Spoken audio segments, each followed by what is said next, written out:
Hello students. In the chapter Rotational Dynamics, today we are going to discuss about the conical pendulum.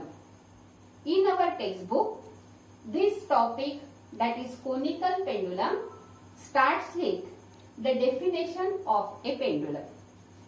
What is a pendulum? It is a tiny mass. Means the mass is concentrated in a small space. Like a bob. You know that the pendulum consists of a bob. Tiny mass means bob. It is connected to a string. How is the string? String is long. It is not a short string.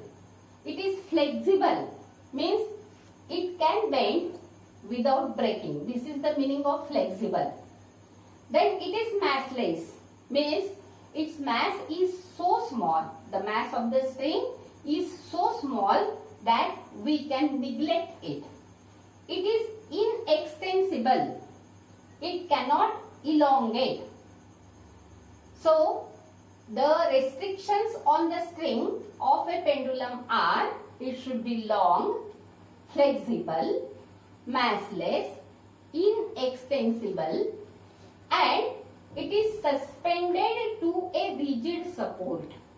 Then such a system consisting of a tiny mass and a string which is long, flexible, massless, inextensible, such system is called a pendulum. We have to discuss about two types of pendulum, that is a simple pendulum and a conical pendulum. Here the motion of this string is different in two cases. In case of simple pendulum, the string of the pendulum is restricted to oscillate in a single vertical plane. We know the pendulum of wall clock.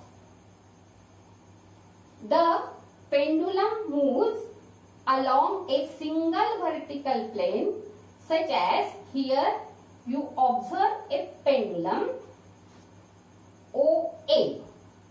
When I take this bob to point B and then I release this bob, then it will move from point B to point A, then from point A to point C, then from point C to point A, and again from point A to point B.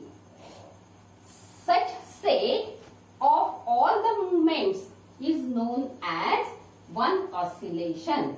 This to and fro motion of the bob is known as oscillation. So when the string is restricted to oscillate in single vertical plane, the same vertical plane is described again and again, then that pendulum is known as a simple pendulum. Now what about the conical pendulum? Here the string of the pendulum, it moves along the surface of right circular cone. The string moves along the surface of right circular cone. And what about the bob? The point object means the bob. Here it performs horizontal circular motion. Then that pendulum is known as a conical pendulum. Here is the pendulum, and when I move this pendulum in a specific manner, then it becomes a conical pendulum. If I take this bob to one side and release it, then this is a simple pendulum. But if I restrict this bob to move along a horizontal circle, here you are observing that the string is describing a cone. Then this pendulum is known as a conical pendulum. This is a cone. This is a right circular cone. This is the vertex of the cone and this is the surface of right circular cone. The string moves along the surface of right circular cone, whereas the bob moves along the horizontal circle of this cone. Then that pendulum is known as a conical pendulum. Now what is a right circular cone? I have to join the vertex of this cone with the center of this circular part of the bob. This line, if it makes an angle of 90 degrees with the radius of the circle described by the bob, then it is known as right circular cone. Once again listen, I have to join the vertex of the cone with the center of circular part of the bob. This line, if it is perpendicular to the radius of the cone everywhere, then that cone is known as right circular cone. Here I have drawn the cone which is not right circular. I have joined the vertex. This is the vertex of the cone and this is the center of this circular base of the cone. If I draw this line and draw the radius of the circle, then there is angle less than 90 degrees here, whereas the angle is greater than 90 degrees on the other side. Hence, this is not a right circular cone. Therefore, once again, the conical pendulum is that pendulum in which the string of the pendulum moves along the surface of the right circular cone and the mass, point mass, that is point object, it performs horizontal circular motion, then that pendulum is known as the conical pendulum. Let us now find the period of this conical pendulum. In 11th standard, we have calculated the period of the conical pendulum. This is a conical pendulum. This is the position of bob at some instant while it is revolving along the horizontal circle at some instant of time. This is the position of the bob of the pendulum. In this displaced condition, the different forces acting on the pendulum are its weight mg acting vertically downwards and the tension T0 in the string which acts along the length of the string towards the point of suspension O. Here we are considering inertial frame of reference, means we are observing this situation or the conical pendulum from outside. So this is not an accelerated frame of reference. It is known as inertial frame of reference. So when we have to find out the period, then we will resolve this tension into two components. As this angle is theta, this angle will also be equal to theta. These are two parallel lines and there is a third line which intersects these two parallel lines. Therefore, these two angles will be same. So here if it is theta, then this is the adjacent side of theta.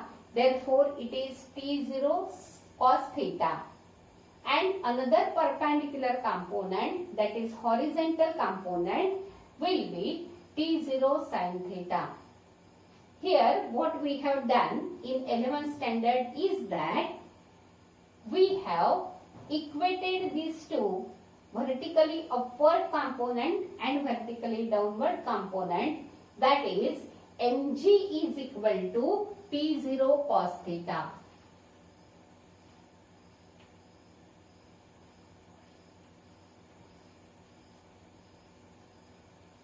And this component T0 sin theta, as we are observing here, is acting along the radius towards the center of the circle. That is, this component provides the necessary centripetal force for circular motion, and that centripetal force is mr omega square or mv square by r, and it is provided by the component T0 sin theta. Now this is suppose equation number 1 and this is equation number 2. Then what we have done, we have divided equation 2 by equation 1, and then we have obtained omega, and from omega we can find out t, because omega is equal to 2 pi by t, or t is equal to 2 pi by omega. So what we have to do, we have done in 11th standard is that we have divided equation 2 by equation 1, and we have obtained the value of omega. From omega we have calculated the period t, and t is equal to 2 pi by omega. In this manner we have found out the period of the conical pendulum. Here in 12th standard we are using non-inertial frame of reference in order to find the period of this conical pendulum. When we ride in merry-go-round and we are revolving in the merry-go-round, then our experience is that we are pushed outwards. This force which is acting in outward direction is away from the center of the circular path. Therefore, it is known as centrifugal force. Here, the circular motion, as we know, is an accelerated motion, and we are now the part of this accelerated motion. Therefore, we are observing this motion in accelerated frame of reference. The observer himself is now a part of accelerated, that is non-inertial frame of reference, and from this non-inertial frame of reference, again when we derive the equation for period, it comes out to be the same. Means if we calculate the period using inertial frame or we calculate the period using non-inertial frame, the equation, the same equation is obtained. Here, this centrifugal force is mr omega square. In this condition, my weight or the observer's weight is acting in vertically downward direction, and the tension is acting along the length of the string in this manner. Now when we resolve the tension into perpendicular components, again if this is theta, this angle will also be equal to theta, and the component, this is the adjacent side, therefore this component will be T0 cos theta, and this component, horizontal component, will be again as usual T0 sin theta. Here we are observing that this T0 cos theta balances mg. So mg is equal to T0 cos theta, as in the case of inertial frame also the same equation was there. Here again we observe that mr omega square is balanced by T0 sin theta. Therefore again the equation will be the same.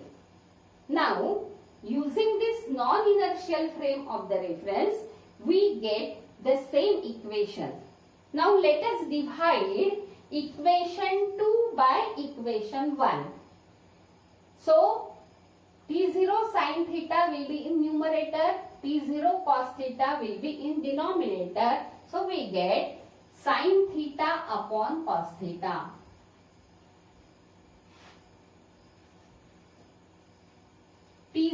T0 will cancel. So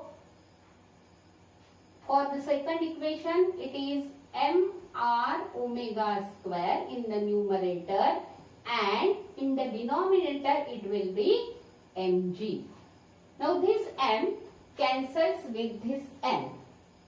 Hence we get r omega square upon g is equal to sin theta upon cos theta. Therefore omega square will be equal to, this g will be transferred into numerator, so it will be g into sin theta, and his r will be in the denominator, so this is r cos theta.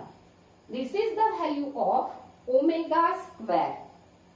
We want omega, therefore we shall take the square root of this to obtain omega, and omega will be equal to under root of g sin theta upon r cos theta.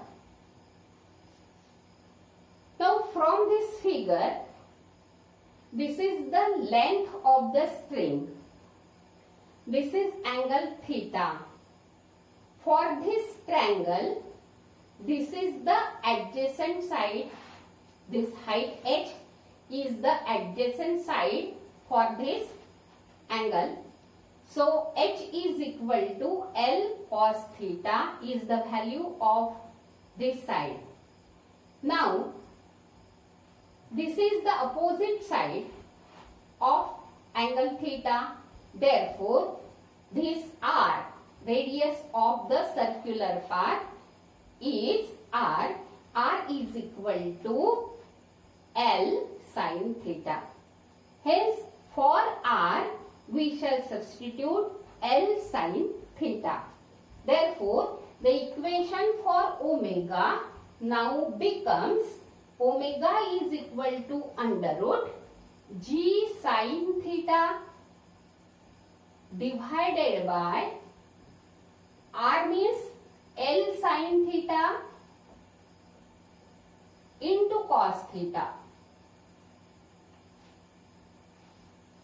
This sin theta cancels with this sin theta in the numerator, and this results into omega is equal to under root of g upon L cos theta. So this is the value of the angular velocity. Now if I have to find out the period, then period t is equal to 2 pi by omega.